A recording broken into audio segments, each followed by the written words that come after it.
వాళ్ళు ఇచ్చిన హామీలు ఇచ్చి అమలవుతున్న కార్యక్రమాల మీద ఏ పథకంలో ఎంతెంత లోటుపాట్లు ఉన్నాయి అనేది ఒక వివరణాత్మక ప్రెస్ మీట్ జగన్మోహన్ రెడ్డి గారు పెట్టడం జరిగింది.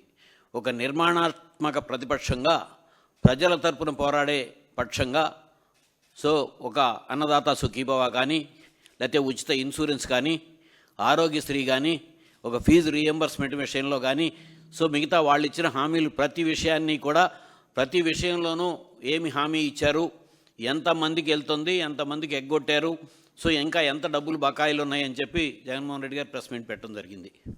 నేను 2 రోజుల నుంచి చూస్తున్నాను. అంటే వారి ప్రెస్ మీట్ మీద వ్యవసాయం ఆయన మాట్లాడిన దాని మీద ఏమన్నా విమర్శ చేస్తారా, లేకపోతే ప్రతి పథకం మీద ఆయన మాట్లాడిన దాని మీద ఎక్కడన్నా విమర్శలు వస్తాయేమో, అది వాస్తవంగా మేము ఎక్కడైనా సరే మేము మాట్లాడింది వాస్తవమా, లేకపోతే దాని మీద వాస్తవమైన ప్రభుత్వం నుంచి వాస్తవమైన డేటాతో ఏమైనా విమర్శలు వస్తాయేమో, మాట్లాడతారేమో చూశాను. ఎక్కడ కూడా ఈ 2 రోజుల నుంచి ఆ రకమైన విమర్శ ఎక్కడా కూడా రాలా. ఓన్లీ ఒక్కటే, జగన్మోహన్ రెడ్డి గారని అబద్ధాలు మాట్లాడుతున్నాడు, ఎవరు ఏ విధంగా ఎక్కడ అబద్ధం మాట్లాడాడో కదా చెప్పాల్సింది. ఇదిగో ఈ ఫిగర్ రైతు భరోసాలో, సో ఇది మాట్లాడారు, సో వాళ్ళ నుంచి రైతు భరోసా నుంచి అన్నదాత సుఖీభవలో ఏం జరిగిందో మాట్లాడారు, అది కాదని చెప్పాలి కదా. సో అక్కడ ఇచ్చిన డబ్బులు, ఇవ్వాల్సిన డబ్బులు, బడ్జెట్లో పెట్టిన డబ్బులు అవి మాట్లాడారు, అవి కాదు మేము ఇంత చేసామని చెప్పాలి కదా. ఎక్కడా కూడా ఆయన లేవనెత్తిన ఒక్క అంశం మీద కూడా సమాధానం రాలా. అంటే టోటల్గా ఆయన లేవనెత్తిన ప్రతి అంశము వాస్తవమేనని చెప్పి ప్రభుత్వ కూటమి ఒప్పుకున్నట్టు ఇది.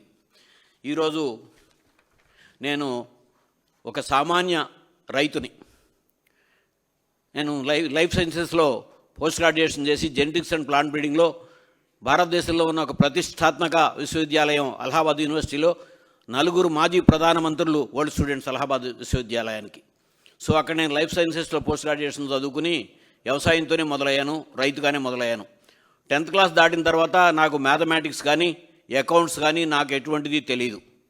కానీ నాకున్న నాలెడ్జ్లో ఒక రైతుగా ఈరోజు ఈ బడ్జెట్ మీద, ఈ రాష్ట్రంలో ఉన్న పరిస్థితుల మీద, ముఖ్యంగా రైతు సోదరులకి, రాష్ట్రంలో ఉన్న రైతు సోదరులందరికీ, అలాగే ప్రజల గురించి రాష్ట్రంలో నిజమైన ఏం జరుగుతుందో అని ఆలోచించే వాళ్ళందరికీ కూడా ఒక వివరణాత్మక ప్రెస్ మీట్ నేను ఈరోజు విత్ డీటెయిల్స్తో చెప్పబోతున్నాను.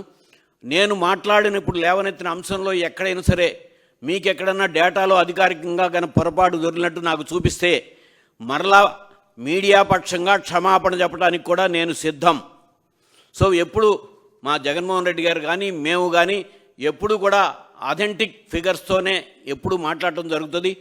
మాకు ఆయన మొట్టమొదటి నుంచి పార్టీ ఏర్పడినప్పటి నుంచి, నేను రైతు సంఘం అధ్యక్షుడిగా ఉన్నప్పటి నుంచి కూడా, అన్న ఏది పడితే అది మాట్లాడద్దు, ప్రభుత్వం మన అధికారంలోకి వచ్చిన తర్వాత మనం ఏది చేయగలుగుతామో అదే మాట్లాడమని అప్పటి నుంచి కూడా 2011 నుంచి ఆయన అదే మాట చెప్పేవారు.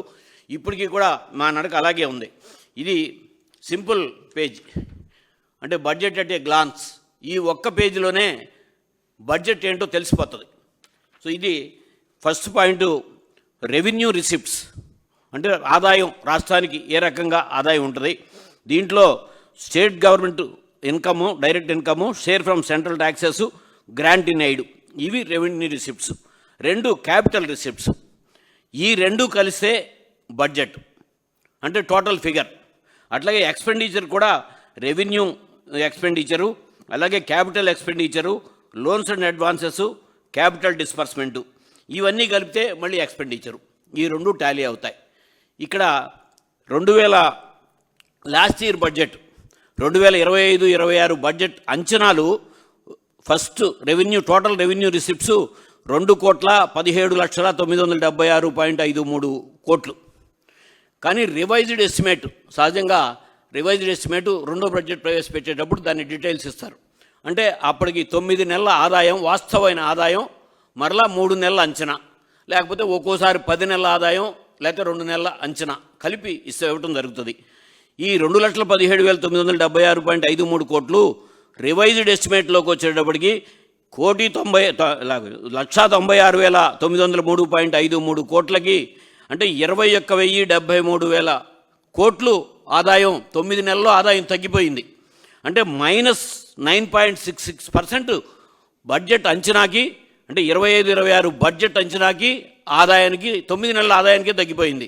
అంటే ఈ 3 నెలలు కూడా ఆ అంచనా అంటే దగ్గరగా నెలకి 2,000 కోట్ల పైన, అంటే 9 నెలలకి 21,000 కోట్లు, అంటే 2,000 కోట్ల పైగా ఆదాయం తగ్గింది. అంటే ఈ 3 నెలలకి ఇంకొక 3 రోజులు 6,000 కోట్ల పైన ఆదాయం తగ్గే పరిస్థితి.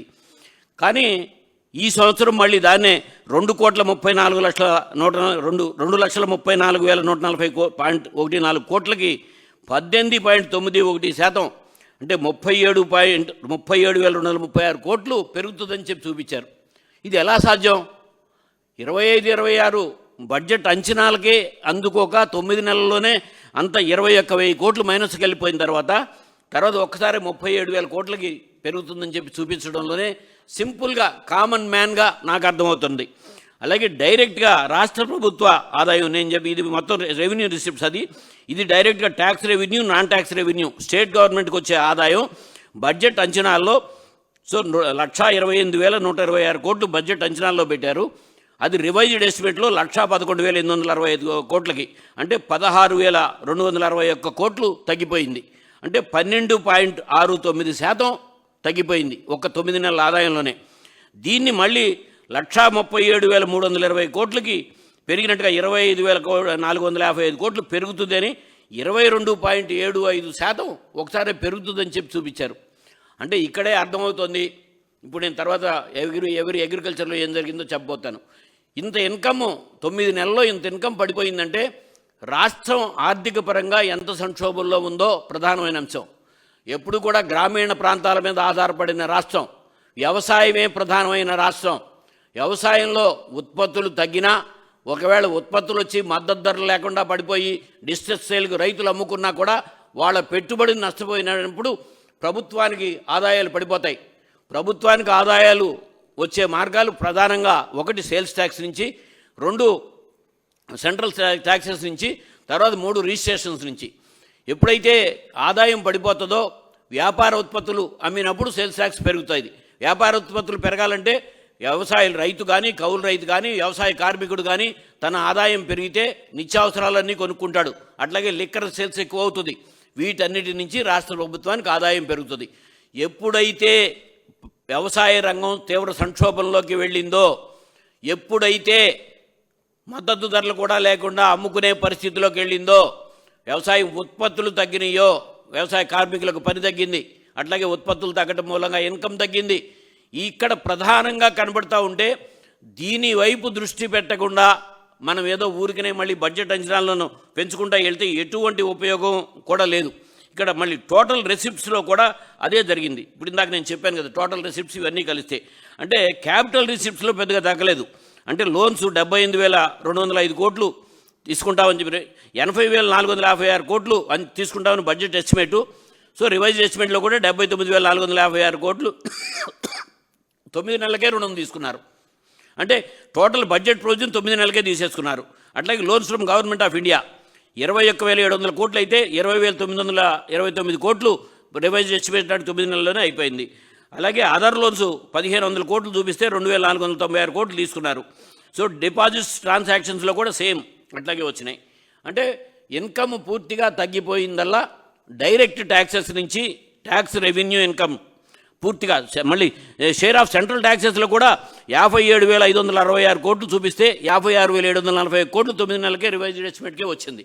అంటే డైరెక్ట్గా స్టేట్ రెవెన్యూ ఏదైతే రావాలో, state revenue, non tax revenue, ఈ 2 పద్దులు కూడా గణనీయంగా తగ్గినాయి.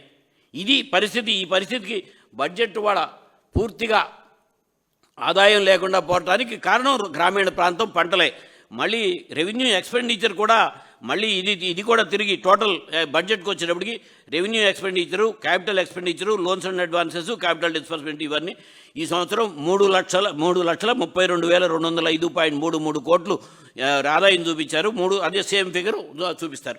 అంటే నేను చెప్తుంది రివైజ్డ్ ఎస్టిమేషన్ నాటికే అత్యంతంగా మైనస్లోకి వెళ్ళిపోయిన తర్వాత ఇంత పెద్ద ఎత్తున రివైజ్డ్ ఎస్టిమేషన్ నుంచి ఈ 3 నెలల నుంచి వచ్చే సంవత్సరం వస్తుందని చూపించడంలోనే ఈ చూపించిన రివైజ్డ్ ఎస్టిమేషన్లోని అంచనాలు కూడా రావు. ఈ 3 నెలలు కూడా పాత అంచనాలనే చెప్పారు, ఆ అంచనాలు కూడా రావు. సో దీంట్లో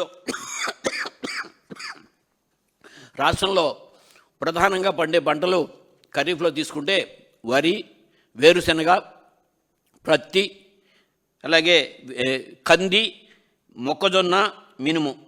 సో ఈ మొట్టమొదటిలో చెప్పిన వరి, వేరుశనగ, మొక్కజొన్న, ప్రత్తి, కంది ఈ పంటలే 93% ఈ 3 పంటలే రాష్ట్రంలో సాగయ్యే పంటల్లో.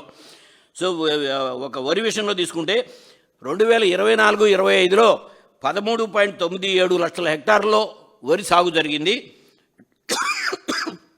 78.28 లక్షల టన్నులు ఉత్పత్తి జరిగింది.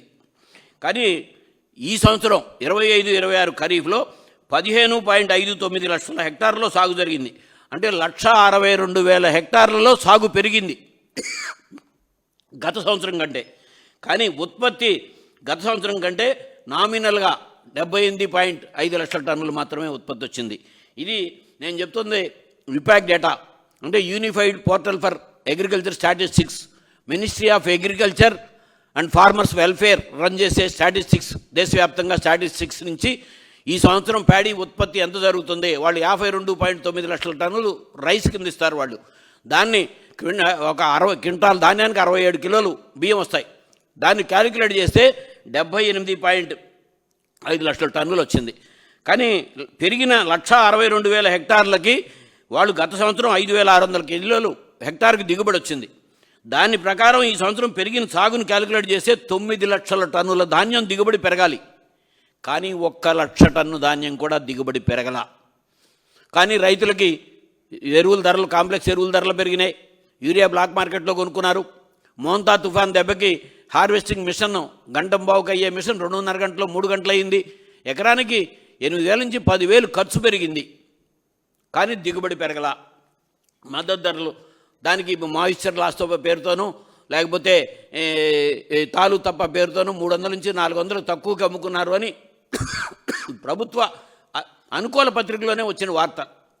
అయితే ఇక్కడ ప్రధానమైన అంశం, సో సివిల్ సప్లైస్ మినిస్టర్ గారు ఈ మధ్యన కూడా మేము 24 గంటల్లోనే డబ్బులు ఇచ్చాము, 8 గంటల్లోనే డబ్బులు ఇచ్చామని చెప్పి చెప్పడం జరుగుతుంది.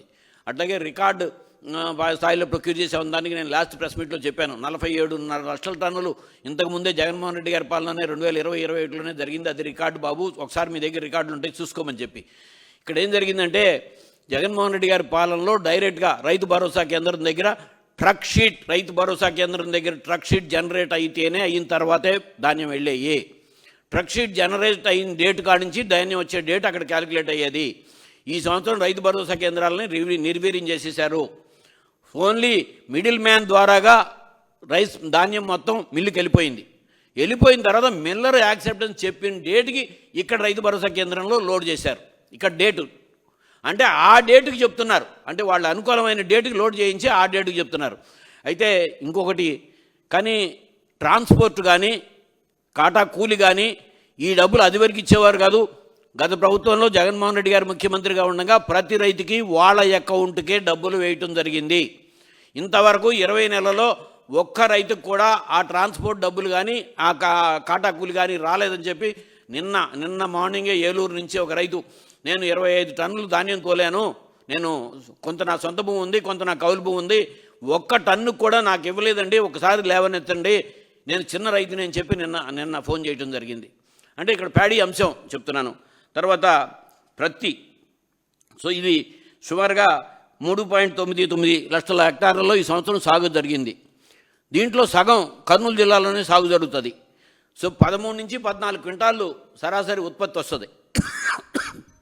ఈ సంవత్సరం అధిక వర్షాలకి, మోంతా తుఫాన్ దెబ్బకి 4 నుంచి 5 క్వింటాళ్ళు మాత్రమే ప్రతి ఉత్పత్తి వచ్చింది. ప్లస్ 8,110 రూపాయలు మద్దతు ధర అయితే 5,000 నుంచి 6,000కే క్వాలిటీ లేదని సిసిఐ సెంటర్లు ఓపెన్ చేసినా కూడా కొనుక్కున్న పరిస్థితి. అంటే 1,000 కోట్లు ప్రతి రైతులు పూర్తిగా నష్టపోయారు. మూడో పంట వేరుశెనగ పంట. ఇక్కడ చాలా ప్రధానం. 5.72 లక్షల హెక్టార్లలో వేరుశెనగ పంట సాగు జరగాల్సి ఉంటే ఈ సంవత్సరం సాగు జరిగింది 2.08 లక్షల హెక్టార్లలో మాత్రమే. కేవలం 40% మాత్రమే వేరుశెనగ సాగు జరిగింది, 42%. అంటే గణనీయంగా ఇంత సాగు పడిపోతే వ్యవసాయ కార్మికుల పని కానీ, ఆ రైతుకు వచ్చే ఆదాయం దగ్గర కానీ ఖర్చు దుక్కి కానీ అవన్నీ కూడా ముందే అయిపోతాయి. ఆగస్టు దాకా ఉన్న డ్రై స్పెల్ మూలంగా అనంతపురం జిల్లా, సత్యసాయి జిల్లా, కడప జిల్లా, చిత్తూరు జిల్లాల్లో సాగు 40 to 50%కే పడిపోయింది. అక్కడ అసలు ఆదాయం ఏ రకంగా వచ్చే పరిస్థితి ఉంది. ప్లస్ ఆ సాగు జరిగిన వేసనకు కూడా హార్వెస్టింగ్ టయానికి మరలా అధిక వర్షాలు వచ్చి క్వాలిటీ లేదని ఎంఎస్పి రాక తక్కువ కమ్ముకున్న పరిస్థితి.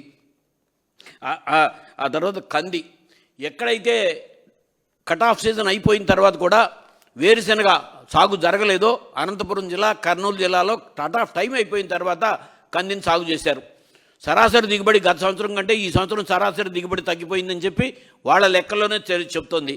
ఎంఎస్పికి కర్ణాటకలో నుంచినేమో వాళ్ళు 9 లక్షల టన్నులకి ప్రొక్యూర్మెంట్కి తీసుకొస్తే ఆంధ్రప్రదేశ్లో 1,17,000 టన్నులకి ప్రొక్యూర్మెంట్ నాఫెడ్ ఆర్డర్ ఇచ్చిందన్నారు. చాలా లేటుగా రైతుల ఉత్పత్తి అంతా బయటకు వెళ్ళిపోయిన తర్వాత దాన్ని మొదలుపెట్టారు. అక్కడ పూర్తిగా నష్టపోయిన పరిస్థితి. 4 మొక్కజొన్న సరాసరి సాగు 1,33,000 హెక్టార్లు అయితే ఈ సంవత్సరం 1,87,000 హెక్టార్లు సాగు జరిగింది. దీంట్లో 40% నంద్యాల జిల్లా. మొత్తం 2,400 రూపాయలు మద్దతు ధర అయితే రైతులు అమ్ముకుంది 1,400 నుంచి 1,800, 1,900కి. పక్కనున్న తెలంగాణలో వాళ్ళు 8 లక్షల టన్నులు మేము ప్రొక్యూర్ చేస్తామని చెప్పి మద్దతు ధరకు వాళ్ళు ప్రొక్యూర్మెంట్ మొదలుపెట్టారు. రాష్ట్రంలో ఇదిగో అదిగో అన్నారు. ఎక్కడా కూడా ప్రొక్యూర్మెంట్ చేసిన పరిస్థితిని మనం చూడలా. ఇక మినువులు, పెసలు ఎన్టీఆర్ జిల్లాలోనే సాగు జరుగుతుంది. సో అక్కడ తెలుగుదేశం పార్టీ శాసనసభ్యురాలే అసెంబ్లీలో లేవనెత్తడం జరిగింది.